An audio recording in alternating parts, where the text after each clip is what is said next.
دیگ جانے دیگڑی جانے تے رسول کوئی مسئلہ نہیں. نبی سے آگن 1400 صحابہ اسائیں میں کئی دو چار بے بندے کو رلا کے ونجوں ٹکر بعد کھویں دے پہلے 20 مندے کٹ دے تو کے دے ایو کے دے نہیں ایو کے دے نہیں 4 بندے دا کھانا چھل چھٹے آئے ہو سارے. میں ایک پرام تے گیا تے خانے وال دے علاقے انہیں ساکو آکھیا بھی آؤ کھانا کھاون وہ جڑے مرید ہوندے نال محبت والے اوبر لے آئے اوبر لے آئے اوبر 10-15 بندے تھی گئے. اساں بائے بائے بائے کپتان بن گئے. میں ایک میزبان کو سڈیا میں کہتا کیا پروگرام ہے وہاں کے مولوی صاحب یہ جڑا نا یہ مارکا ویسن تھے وال تو کر دے سو میں کہ مارکا گاٹا ہی نہیں یا وقت ساکو نہ کھوا اے نہ دے گچی نہیں.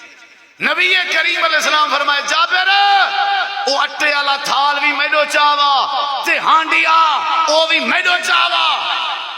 ایرڑے ایک کپڑا ہی آپ نے اپنی لعاب کڈی تھوڑی جی اٹے چ رلائی فرمایا اپنی گھر والی کو کپڑا نہ چاہنا تے اے جڑی کنی ہے اے ہونی دا ڈھکن ہی نہیں چاہنا باجی پاتی اور روٹیاں پکائی ہو میں جنا میرا کام جانے. 1400 صحابہ راج کے جلے بکرے دا گوشت روٹیاں تو پتہ جڑا بندہ کام کرے وہ 4-5 روٹیاں کے گھات نہیں کھندا چنگیاں کھا کے.